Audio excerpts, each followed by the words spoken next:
Today I want to focus on networking. This is a networking group, right? And so you all know probably more than most the value of networking. And I'm here to tell you that the majority of my career and the positions that I've secured have been as a result of networking. Not because I was the smartest candidate or the most experienced candidate, but because I perhaps was the candidate that cultivated the most relationships, and that's been a strength of mine, and I've seen that over the years. I didn't always know how to do it well, and I still, certain aspects of networking, I'm sure we all prefer certain aspects of networking over others. But in the most simple description for me, networking is not necessarily what it conjures up in most people's minds. You say networking and people think about going to an event and mixing and mingling and talking with people that you don't know. And that is certainly a part of it, and I encourage you to do that, to force yourself out of your comfort zone, to go to those events, to rub elbows with people you don't know, to introduce yourself. But the type of networking that I would strongly encourage you to consider engaging in is listening. Networking is not just about you talking at people, letting them know who you are, what your major is, what you want to do, but if you're a really good listener and you tune into what people are telling you, it makes you very valuable. And being valuable in the world of networking is really what it's all about. Asking questions, finding out from people what they're all about, and being a good rememberer, listening and then remembering. Because ultimately those relationships are all going to come back in one way or another, and it's the people that remember. I'm always incredibly impressed, and I'm not very good at this myself. I don't have a great memory. But when the people that you come back 6 months later and they say, "How's your son's arm? I remember you mentioned he was in a cast last time we talked." I am always blown away by that people remember. They tuned in, they listened, they heard, and they remembered. That is enormously valuable in the world of networking. So please make sure that in addition to being a good talker, you're also a very good listener. Because making simple connections with people is really what it's all about. I also encourage you to be useful. If you gather that information about someone, or whether it be personal or professional, make yourself useful. You all may think that you're the users of the network. You're all going to go out and you're going to try to get a job, and you're going to be approaching people and finding out who knows who. You are also part of the network. You can be very useful to me. You can be useful to each other. And you are a contributor to the network. So don't always see yourself as just a user or a suck on the network. You're also giving a lot into the network, and it may be in ways that you don't necessarily initially recognize. So make sure that you find ways to follow up. If you mention something in conversation, I just mentioned something to Greg about getting him in contact with a person at the Department of Resource and Economic Development. Now, if I'm a good networker, I'm going to remember to get back to my office and shoot him a quick email with that contact information before he has to prompt me to do it. Based on Greg and my email correspondence, he probably doesn't have much reliability on me doing that, but I'm going to prove to him that I can follow through. So if you suggest something, if you mention something to somebody, it can be very minimal. Try to be proactive. Try to think, oh, you know what? I'm going to follow up with them, and I'm going to let them know what that phone number is, what that email is, what that follow through on your promises. And also keep in touch. And these are all things that I'm sure as savvy networkers you already have a handle on. But you never know what small little relationship might actually come back and serve you very, very well. The other two things I just want to note, as you're doing these things, make sure that you're authentic about it.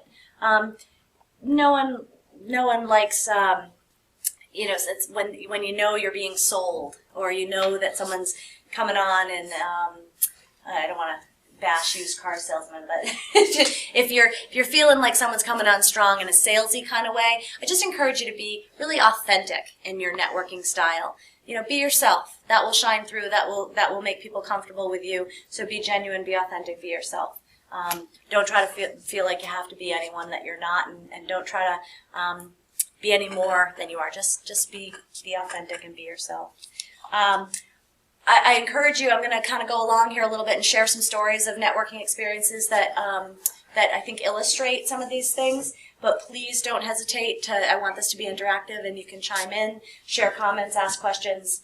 Don't hesitate. Don't be shy to do that. Okay. So one of the things about I want to just maybe highlight a few examples of relationships that have been pivotal in my career. And I started to work on this last night as I was preparing to come talk to you today.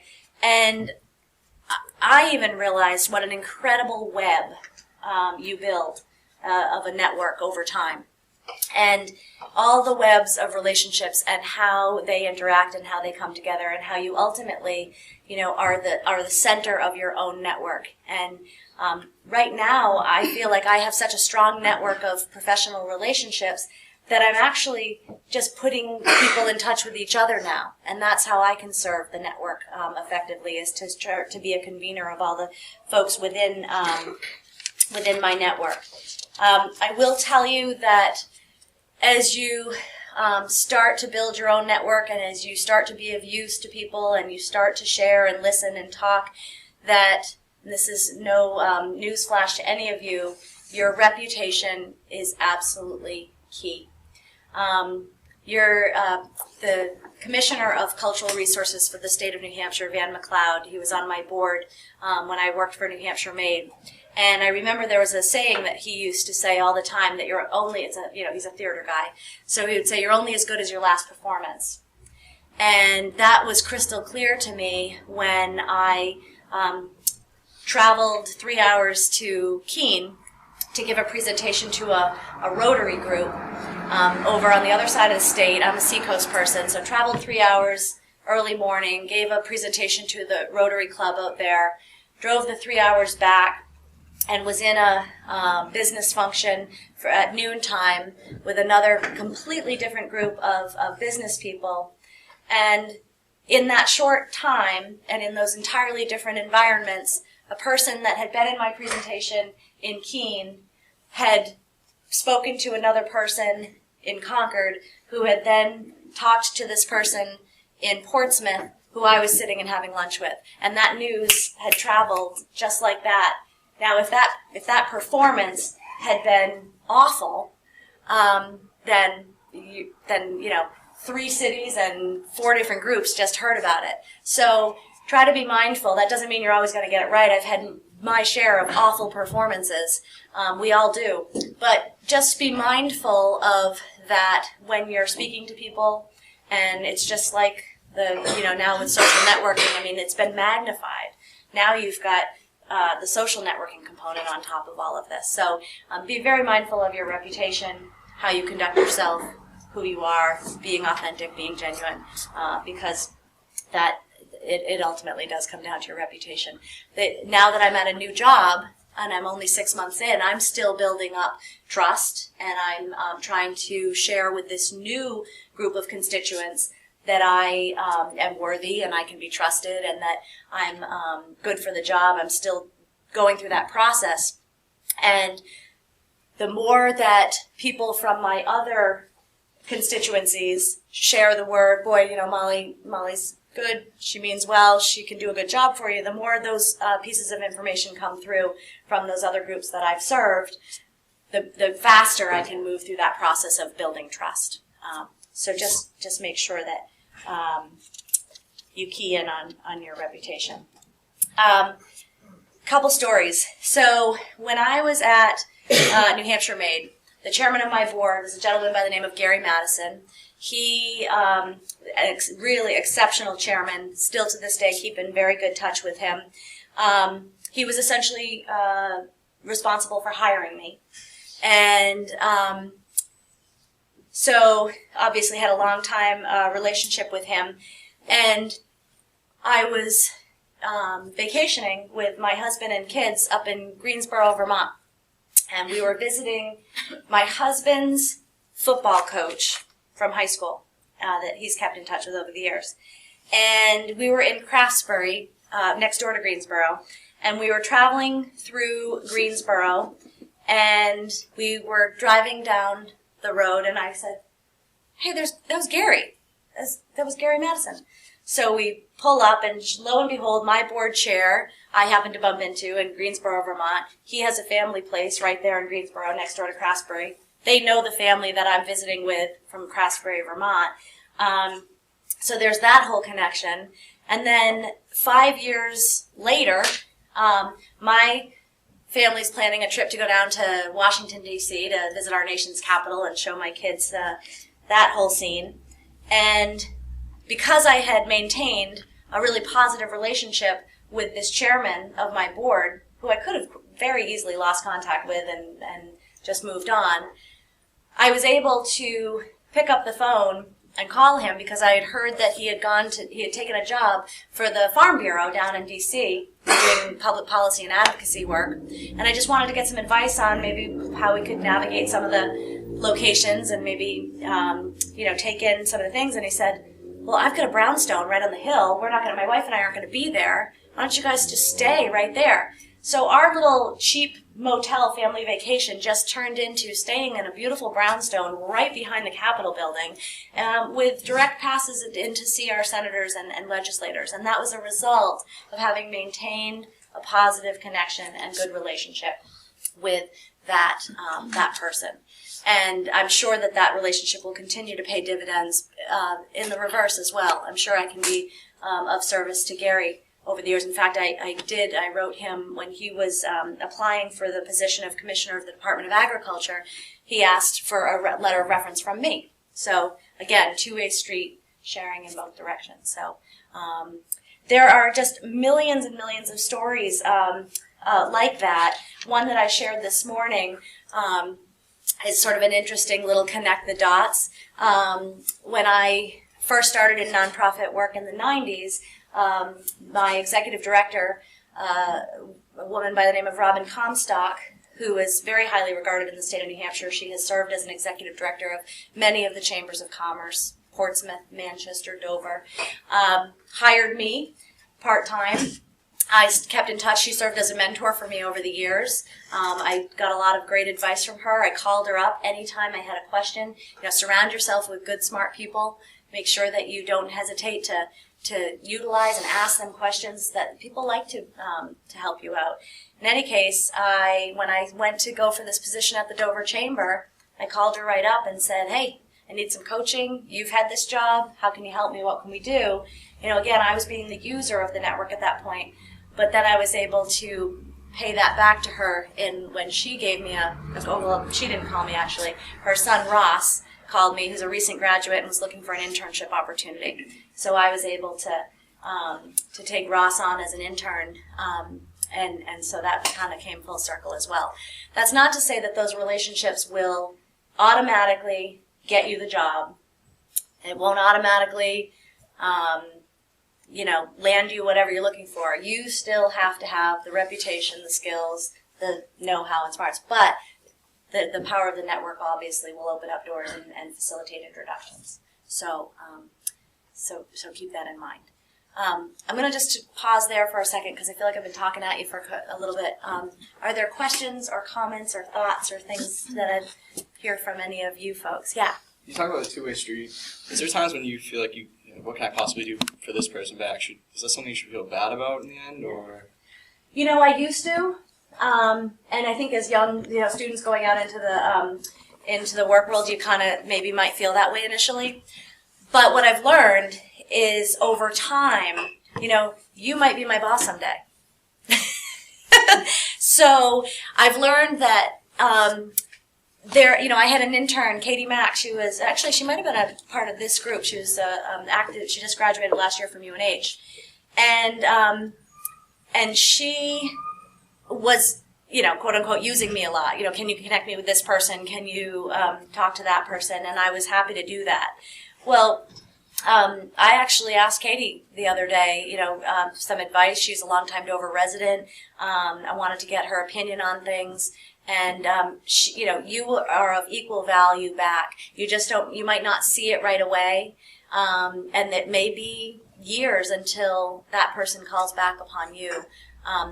So, no, I don't think you need to feel badly about that. And even if you happen to perhaps use the network a little bit more, there's this pay it forward ability too. You might not necessarily give that right back to that person, but you're out there helping others as well. So I think, I don't think you have to feel badly about that. Yeah. You mentioned maintaining the relationships. What are some of the things that you've done to help maintain the relationships if you don't see each other for a while, or maybe you only met them 1 or 2 times? Yeah. It's hard, and we're all very, very busy, and I haven't always done it as well as I could, but I'm a big fan of the handwritten card. I'm sure you've all heard that time and time again in this age of texting and email, and I had a former employee that actually, when I was again going through my stuff last night, I found a stack of cards this big from that employee that just jotted off a quick note every time. Thank you, Molly, for helping me out in this situation. Thank you. She would, and I kept them because I was so incredibly impressed by the fact that she took the time to write a quick handwritten note. So that stands out in the world of emails and texts, and so I would strongly encourage a handwritten note. Picking up the phone too.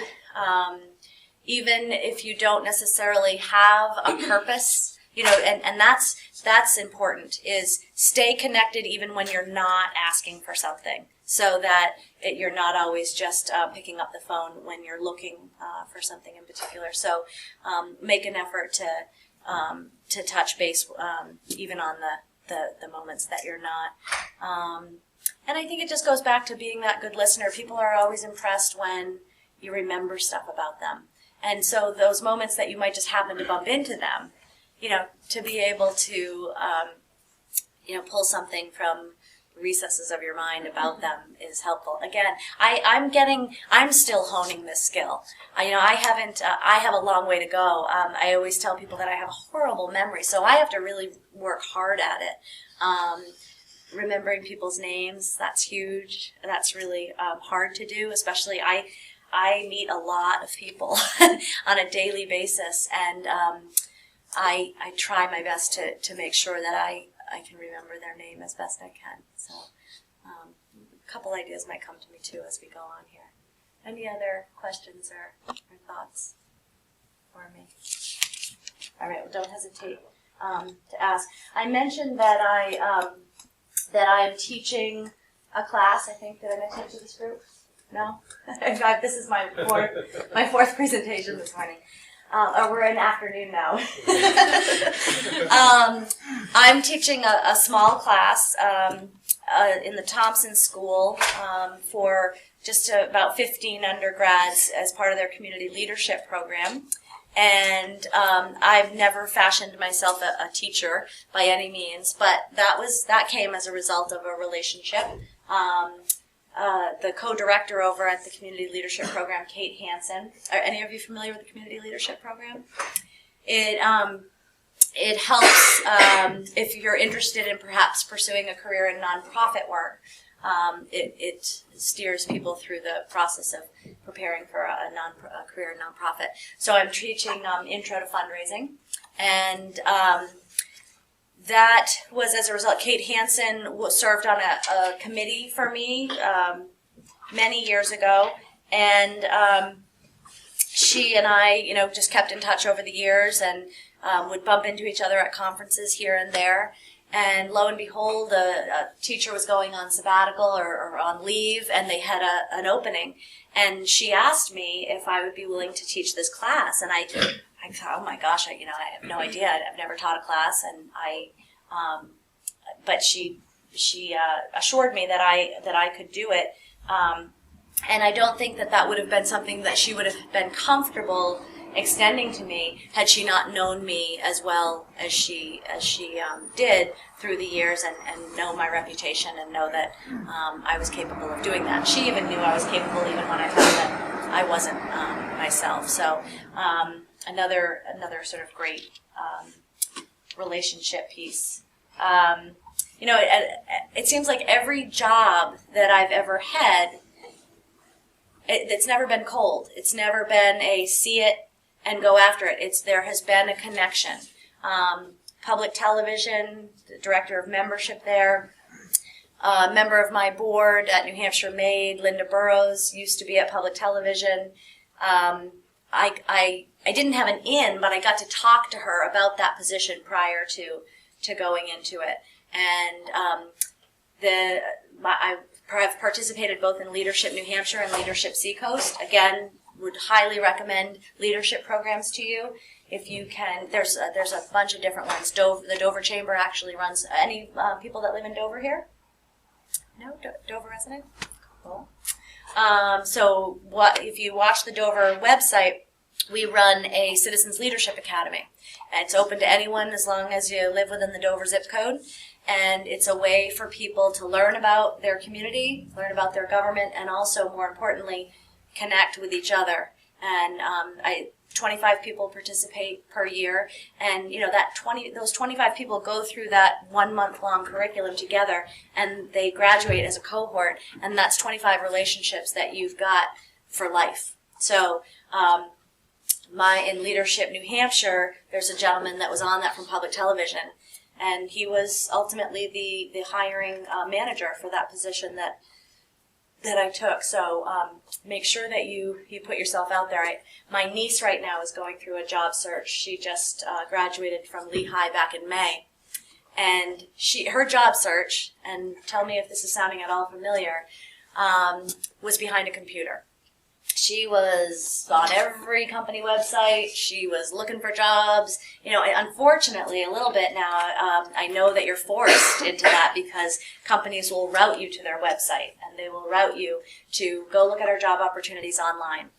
And it's hard. It's really hard to break through that online presence to show you to get in front of people and let them know the person that you are, because that's how they do a lot of their screening.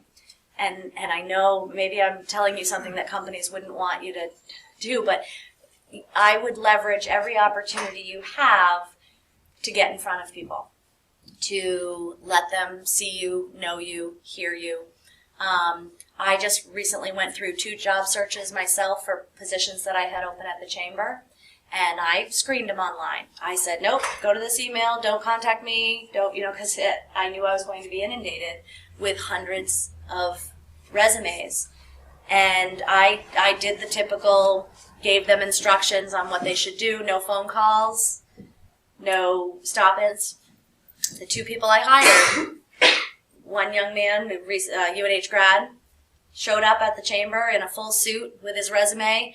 He spent maybe 1 minute with me. I didn't have any time for him. I had a meeting, but I saw him. He shook my hand, and then I remembered when I put that resume on my desk, that's the guy I met. That's the guy who did this. That's, made a few notes on his resume. It was only a minute, but it was a minute that no one else got.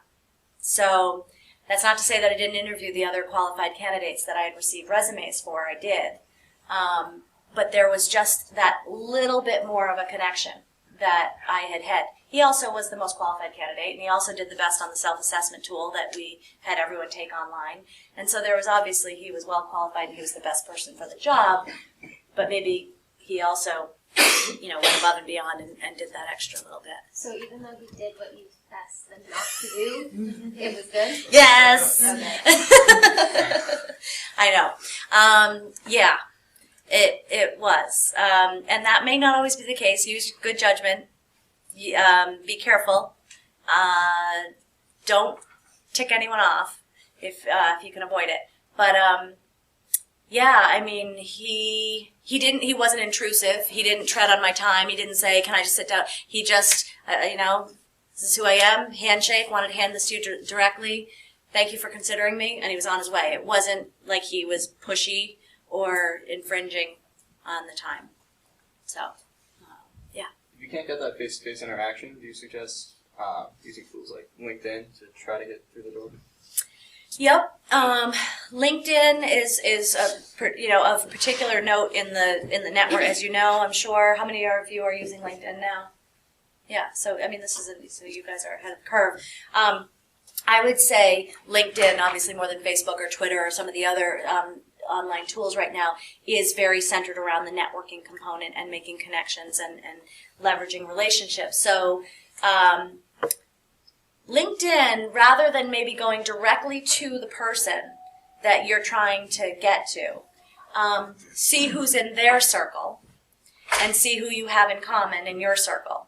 And so rather than kind of stalk them, which can get a little creepy, because people try to connect with me on LinkedIn all the time, and I'm like, I have no idea who you are. I mean, if I remembered your name and you were just in my class and I got a LinkedIn invite, I'd say, oh, okay, that was from the class.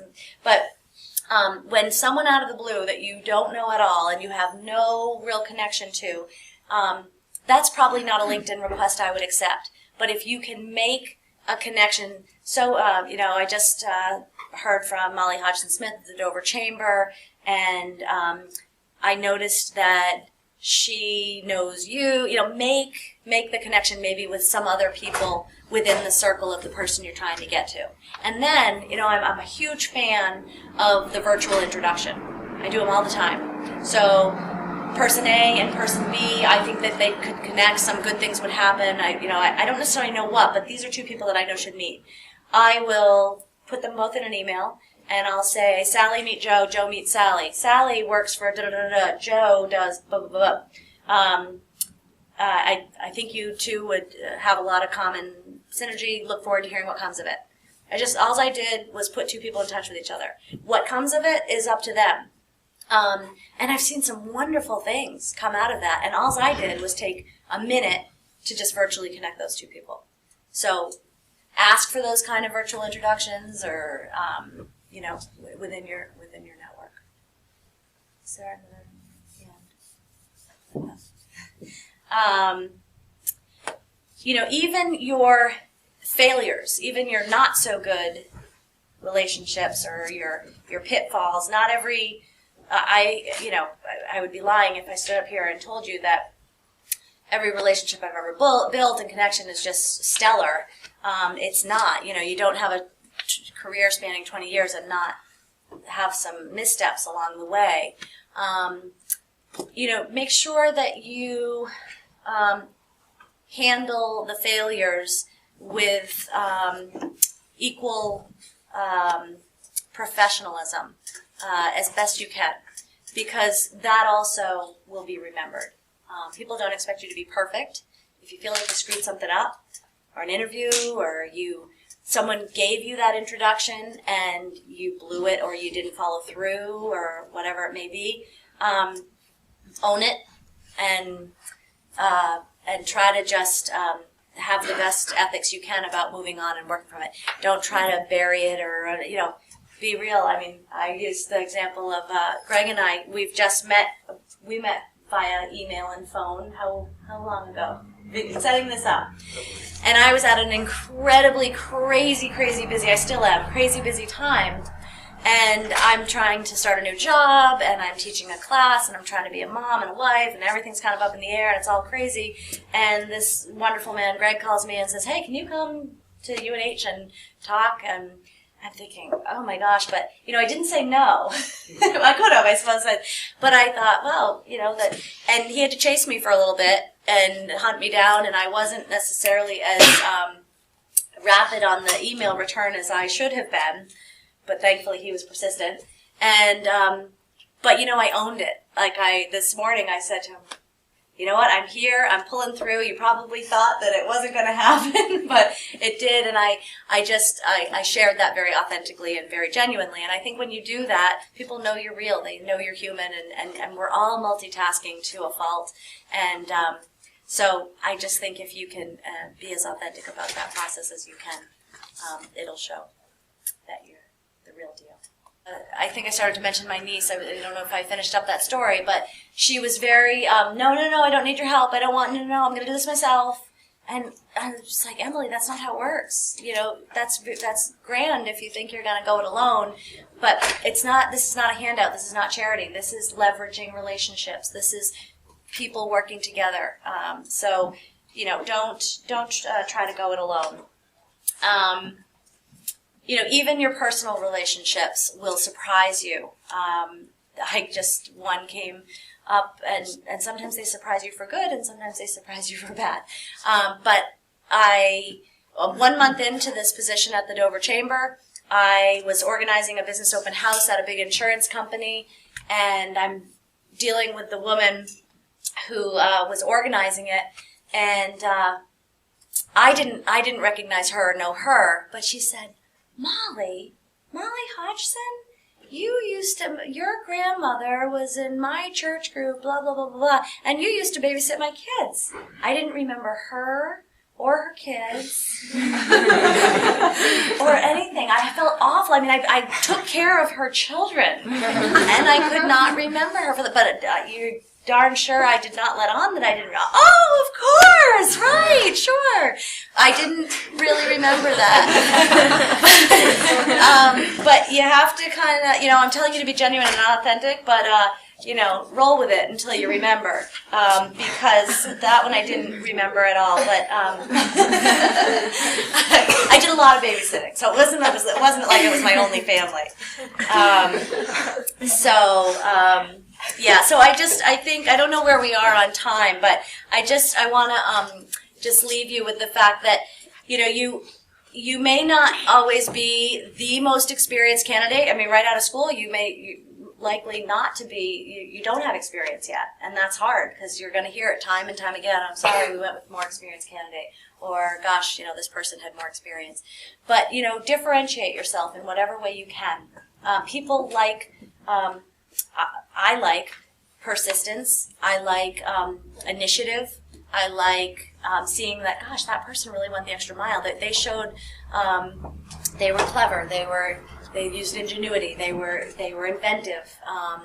And so, you know, I think the more that you can show that, the better. And don't forget, in all relationship building, you know, build the relationship. It's like farming, you know, seeds, plant, you know, use the farming analogy, I'm sure. Cultivate the relationship, maintain the relationship, steward the relationship, you know, harvest the relationship, and then, you know, give back, fertilize the relationship. So I wish you all the very, very best, and now you know me, and if I get 20 LinkedIn requests tomorrow, I'll know why. So, thank you.